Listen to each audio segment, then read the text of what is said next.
Hello everyone, Shrimati मोहरी देवी Tapadia girls college के YouTube channel पे आपका स्वागत है। आज हम केमिस्ट्री क्लास में जो टॉपिक आपके डिस्कस करने वाले हैं वो आपके है द लॉ आपके लॉ ऑफ मोलर मास, जो द्रव्य क्रिया अनुपाती नियम है उसके बारे में है।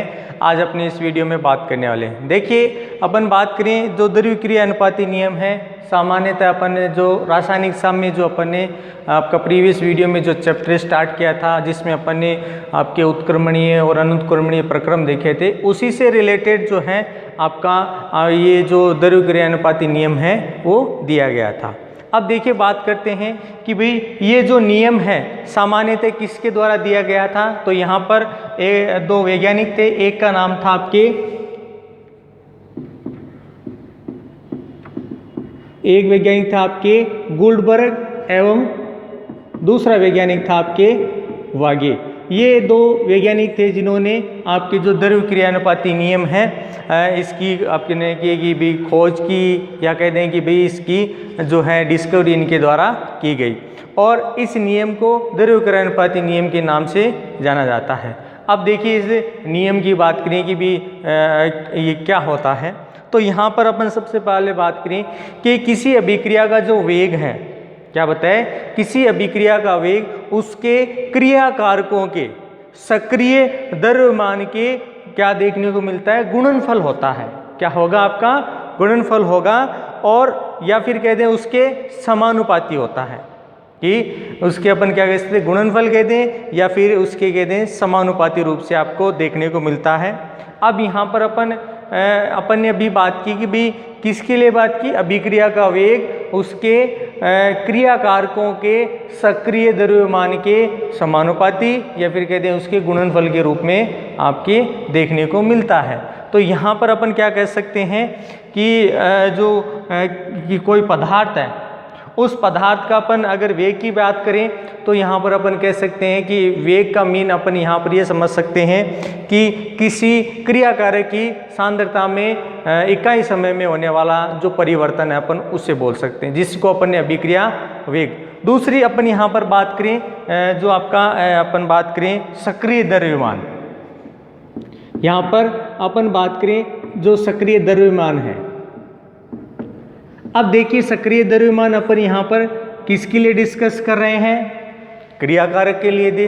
तो यहाँ पर आपका जो सक्रिय द्रव्यमान है अपन उस कह सकेंगे कि वह पदार्थ जो अपन क्या कह सकते हैं, वह पदार्थ जो मोलर सांद्रता में उपस्थित हो। किस में उपस्थित हो,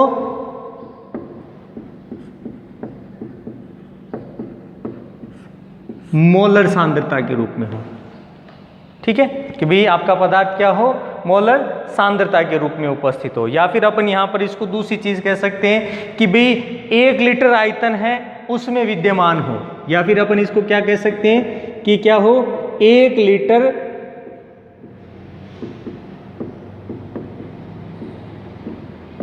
आयतन विद्यमान में अपन कह दें कि मात्रा कह दें, या फिर कह दें कि आपके जो पदार्थ हैं, पदार्थों के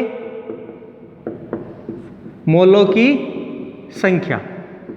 देखिए, अपन यहाँ पर सक्रिय द्रव्यमान को मोलर सांद्रता के रूप में ले सकते हैं, 1 लीटर आयतन के रूप में ले सकते हैं, या फिर कह दे पदार्थों के मोलर द्रव्यमान आपके मोलों की संख्या के रूप में ले सकते हैं। तो यहाँ पर आपको ये चीज़ ध्यान रखनी है कि किसी पदार्थ का सक्रिय द्रव्यमान से तात्पर्य है कि उस पदार्थ का क्या कह सकते हैं, मोलर सांद्रता, मोलर कंसंट्रेशन, या फिर कह दें अर्थात कहते हैं कि भी 1 लीटर आयतन में विद्यमान उस पदार्थ के मोलों की संख्या।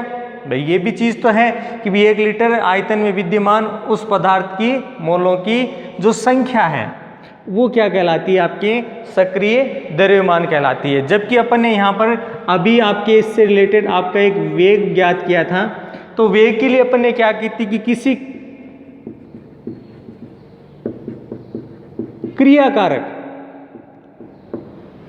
क्रियाकारक के सांद्रता या कहते हैं इकाई समय में सांद्रता परिवर्तन कह सकते हैं। तो अपन इसको किस रूप में ले सकते हैं कि अब जो अभिक्रिया वेग होगा वो क्या होगा, किसी क्रिया कारक की इकाई समय में सांद्रता जो परिवर्तन है, ठीक है, यहाँ पर अपन क्या कह सकते हैं, सांद्रता परिवर्तन।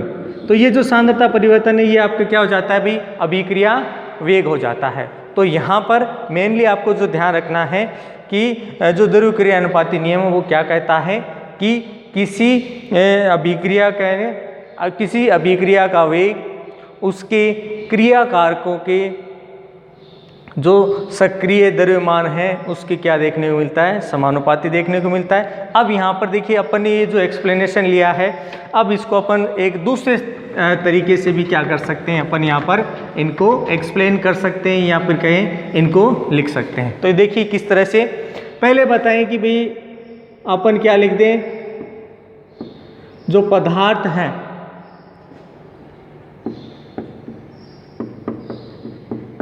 मोलों की संख्या, कि यहाँ पर पदार्थ की मोलों की संख्या क्या होगी, तो अपन कह सकते हैं उसकी, किसकी बात करें, पदार्थ की। तो ये चीज ध्यान रखें, पदार्थ की ग्राम में मात्रा, यहां पर अपन क्या कह सकते, पदार्थ की ग्राम में मात्रा। अब देखिए इसको अपन है mg में लिखें या फिर स्मॉल m के रूप में लिख दें, ये हो सकता है, बटे उसका आणविक भार, जो पदार्थ का अपन यहां पर क्या कह सकते हैं, आणविक भार या द्रव्यमान। अब इसको अपन कैपिटल M से लिखेंगे। तो अपन क्या कह सकते हैं, पदार्थ की मोलों की संख्या, तो पदार्थ की ग्राम में मात्रा बटे पदार्थ का जो आणविक द्रव्यमान है ये, या फिर कहते हैं कि किसी पदार्थ का, तो यहां पर पदार्थ का सक्रिय द्रव्यमान क्या होगा, तो पदार्थ के सक्रिय द्रव्यमान के अपन कह सकते हैं उसमें उपस्थित मोलों की संख्या, पदार्थ में क्या, पदार्थ में मोलों की संख्या। देखिए आपके दोनों में अंतर है, तो यहां पर अपन इसमें क्या देख रहे हैं कि आपका जो सक्रिय द्रव्यमान होगा वो क्या होगा कि पदार्थ में मोलों की संख्या बटे, अभी अपन ने बात की थी कि 1 लीटर में विद्यमान मोलों की संख्या, यही तो कही थी। तो यहां पर अपन क्या कह सकते हैं, लीटर आयतन में या लीटर में कुल आयतन कह दें, लीटर में कुल आयतन, या फिर लीटर में कुल आयतन। तो कुल आयतन अपन यहां पर क्या लिख दें, V। भाई कुल आयतन क्या हो जाता है आपका V, और मोलों की संख्या, तो मोलों की संख्या अपन इसको स्मॉल m इसमें लिख सकते हैं। तो यहां पर अब देखिए इस समीकरण को अपन यहां पर इस तरह से भी लिख सकते हैं, small m upon capital M into V। ठीक है, तो किसी पदार्थ का सक्रिय द्रव्यमान क्या होगा, m upon capital M into V। इस रूप में क्या है, आपका जो पदार्थ है उसकी जो अभिक्रिया वेग है उसके लिए अपन सक्रिय द्रव्यमान की है, इस आधार पर क्या कर सकते हैं, अपन एक्सप्लेनेशन कर सकते हैं। अब देखिए यहाँ पर अपन बात करें कि ये जो अपन ने अभी एक्सप्लेनेशन लिखा है जो आपके वुडवर्ड और वागे ने दिया था, अपन इसको एक एग्जाम्पल से समझते हैं। यहाँ पर अपन बात करें, अभी मैंने जब एक्सप्लेनेशन किया था तो मैंने कहा कि भाई सामान्यतः ये आपके उत्क्रमणीय और अनुत्क्रमणीय जो आपके प्रक्रम पढ़े थे या जो अभिक्रियाएं पढ़ी थी उसी से रिलेटेड है। तो उसी से रिलेटेड आपका इसमें एग्जाम्पल भी देखने को मिलेगा, जिसके आधार पर अपन किसी पदार्थ का जो सक्रिय द्रव्यमान है उसकी क्या करेंगे, यहाँ पर गणना करेंगे। तो यहाँ पर आपका जो आपके उदाहरण दे रखा है या कह दें एक्सप्लेनेशन देना है, तो उसकी अपन बात करें तो यहाँ पर लिखा है 2 लीटर आपका 2 लीटर वाले बंद पात्र में 51 ग्राम आपके क्या लिया अपन ने, अमोनिया उपस्थित है, NH3 अमोनिया उपस्थित है। तो अमोनिया के सक्रिय द्रव्यमान की गणना कीजिए। तो जो अमोनिया है क्या करना है, सक्रिय द्रव्यमान की गणना। अब देखिए यहाँ पर इस चीज़ को समझना है, सक्रिय द्रव्यमान की गणना। तो यहाँ पर अपन सबसे पहले यहाँ पर बात करें तो जो अमोनिया है, अमोनिया के सक्रिय द्रव्यमान की बात करें तो अपन वही अभी जो थोड़ी देर पहले लिखा था आपके समीकरण M/M इंटू V, ठीक है, ये मान। अब अपने पास दिया हुआ क्या क्या है, तो यहां पर सबसे पहले क्या दे रखा है आपका, स्मॉल m दे रखा है। स्मॉल m का मतलब है मात्रा ग्राम में, तो ये आपकी क्या होगी, मोलों की संख्या होगी, या फिर कहते ग्राम में मात्रा कह दें।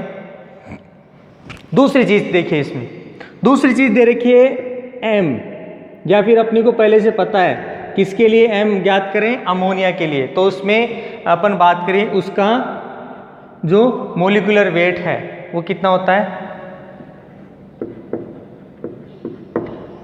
17 ग्राम पर मोल।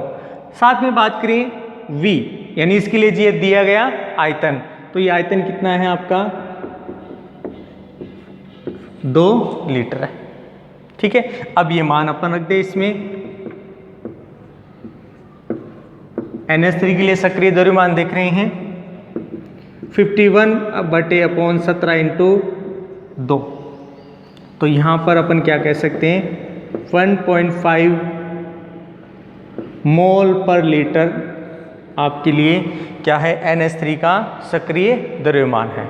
तो ये देखिए अपन ने इस आधार पर अपन ने क्या कह दिया कि जो आपका अलग अलग पदार्थ है उसके लिए हम अलग अलग सक्रिय द्रव्यमान की गणना कर सकते हैं। और यहाँ पर अपन ने जो मेनली जो चीज़ ध्यान में रखी है वो यही है कि आपको यहाँ पर जो द्रव्यक्रिया अनुपाती नियम है उसको किस तरह से लागू करना है और किस तरह से उसके द्वारा अपन को सक्रिय द्रव्यमान की गणना करनी है। अब देखिए, जहाँ तक बात करें ये जो आपका द्रव्यक्रिया अनुपाती नियम है, इससे रिलेटेड आपका 1 नंबर का सवाल कहें तो बहुत बार पूछा गया है। दूसरी चीज़ बात करें कि भाई इससे रिलेटेड, तो यहाँ पर ये जो एग्जाम्पल दे रखा है ये भी वेरी इंपॉर्टेंट के रूप में है, वो दिया गया है। तो अपन यहाँ पर जो एग्ज़ाम की बात करें तो उसमें इसी तरह से ये क्वेश्चन है वो आपका पूछा जाता है कि सक्रिय द्रव्यमान की गणना कीजिए। तो ये था आपके आज का अपना वीडियो, द्रव्यक्रिया अनुपाती नियम, जिसको आपके वॉल्डबर्ग और अपन गुल्डबर्ग और वागे जिन्होंने एक्सप्लेनेशन किया, और साथ में उन्होंने बताया कि द्रव्यक्रिया अनुपाती नियम क्या होता है, जिस नियम के अनुसार अपन ने पढ़ा था कि किसी अभिक्रिया का जो वेग है उसके क्रिया कारकों के सक्रिय द्रव्यमान के समानुपाती होता है या उसके गुणनफल के रूप में होता है। और जहाँ पर अपन ने बात की जो पदार्थ का सक्रिय द्रव्यमान है उसका तात्पर्य अपन ने कहा कि किसी पदार्थ का जो मोलर सांद्रता है वो है, या फिर कह दें कि भाई किसी एक लीटर आयतन में विद्यमान जो आपके किसकी संख्या बताई, तो पदार्थ के मोलों की संख्या है वो आपके क्या कहलाते हैं, सक्रिय द्रव्यमान कहलाती है। तो ये था डियर स्टूडेंट आपके द्रव्यक्रिया अनुपाती नियम से रिलेटेड आज का अपना video. I hope dear student आज का अपना वीडियो आपको पसंद आएगा।